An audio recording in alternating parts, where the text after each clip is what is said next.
नमस्कार दोस्तों। टीजीटी और पीजीटी की तैयारी कैसी चल रही है? मुझे पता है ये परीक्षाएं थोड़ी मुश्किल हो सकती हैं, पर चिंता की कोई बात नहीं। आज हम मिलकर देखेंगे कि इन परीक्षाओं को क्रैक करने की सही रणनीति क्या हो सकती है।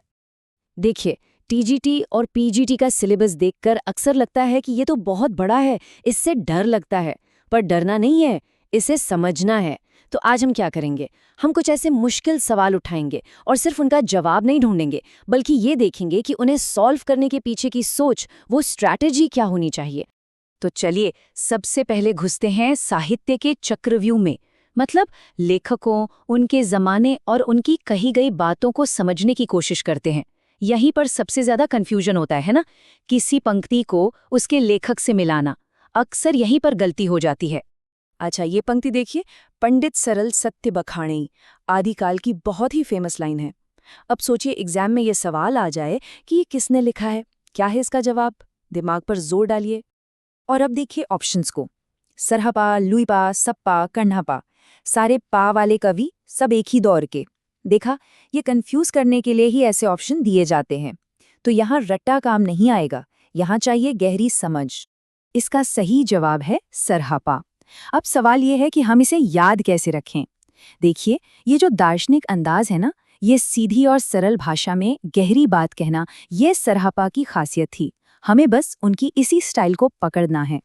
तो यहाँ से हमारा पहला की टेकअवे क्या है कि सिर्फ लाइनें नहीं रटनी है, हमें लेखक के लिखने का अंदाज, उनका सोचने का तरीका और वो किस जमाने में लिख रहे थे, ये सब समझना होगा। बस यही है असली ट्रिक, चीजों को लंबे समय तक याद रखने की। ठीक है, तो साहित्य का चक्रव्यूह तो देख लिया। अब जरा व्याकरण की पहेलियों को भी सुलझा लेते हैं। ग्रामर के सवाल होते ही ऐसे हैं, बिल्कुल पजल की तरह, जहां नियमों की एकदम सटीक जानकारी चाहिए होती है। तो चले एक पहेली देखते हैं।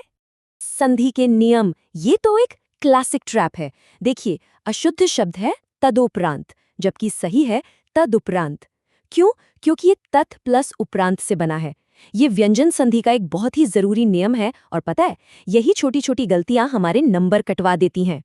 अच्छा, अब एक और सवाल। कामता प्रसाद गुरु, इनका नाम तो सुना ही होगा। तो इनके हिसाब से व्याकरण के कितने विभाग हैं? ये एकदम सीधा साधा सवाल लगता है, लेकिन इससे पता चलता है कि हमारी बेसिक नॉलेज कितनी पक्की है। जवाब है 3। अब सिर्फ ये नंबर याद रखना काफी नहीं है। असली बात ये है कि हमें ये पता होना चाहिए कि ये 3 विभाग हैं कौन से और ये काम कैसे करते हैं, क्योंकि हिंदी ग्रामर की पूरी इमारत इन्हीं 3 पिलर्स पर खड़ी है। तो ये हैं वो 3 विभाग। पहला, वर्ण विचार, मतलब अक्षर और उनकी आवाज़ों की पढ़ाई। दूसरा, शब्द संधान, यानी शब्द कैसे बनते हैं और कितने तरह के होते हैं। और तीसरा, वाक्य विन्यास, मतलब सेंटेंस कैसे बनाए जाते हैं। बस इन तीनों को समझ लिया तो समझो व्याकरण पर पकड़ मजबूत हो गई। चलिए अब व्याकरण से आगे बढ़ते हैं और बात करते हैं काव्य शास्त्र की।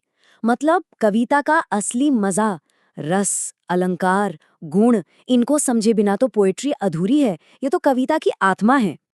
जरा ये लाइनें सुनिए। बोरो सब रघुवंश कुठारी की धारे में बारनबाज शर्थई। ये केशवदास की रामचंद्रिका से हैं और इसमें परशुराम का गुस्सा दिखाया गया है।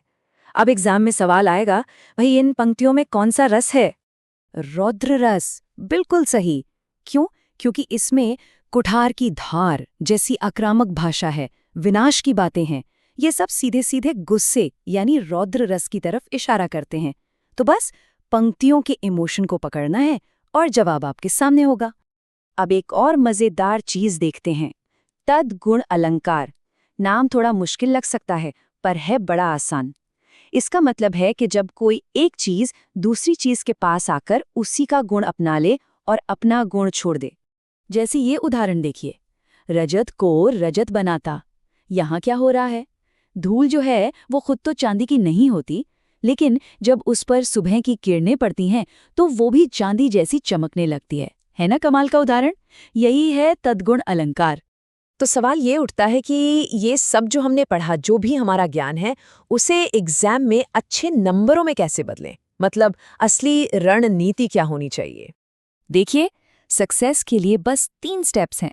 पहला, क्वेश्चन के पैटर्न को पहचानिए कि किस तरह के सवाल बार बार आते हैं। दूसरा, एलिमिनेशन मेथड का इस्तेमाल कीजिए, मतलब जो ऑप्शन बिल्कुल गलत लग रहे हैं उन्हें पहले ही हटा दो। और तीसरा, बेसिक कॉन्सेप्ट्स पर फोकस कीजिए। साहित्य, व्याकरण और काव्य शास्त्र के जो मूल सिद्धांत हैं, उन्हें पक्का कर लीजिए। इससे टाइम मैनेजमेंट भी अपने आप बेहतर हो जाएगा। तो अब सवाल ये है कि आपकी तैयारी का अगला कदम क्या होगा? अगर इन तरीकों को अपनाया जाए तो ये जो इतना बड़ा सिलेबस है ना, वो काफी आसान लगने लगेगा। याद रखिए, मेहनत के साथ-साथ सही रणनीति भी उतनी ही जरूरी है। मुझे पूरा यकीन है कि आप जरूर सफल होंगे। बहुत बहुत शुभकामनाएं।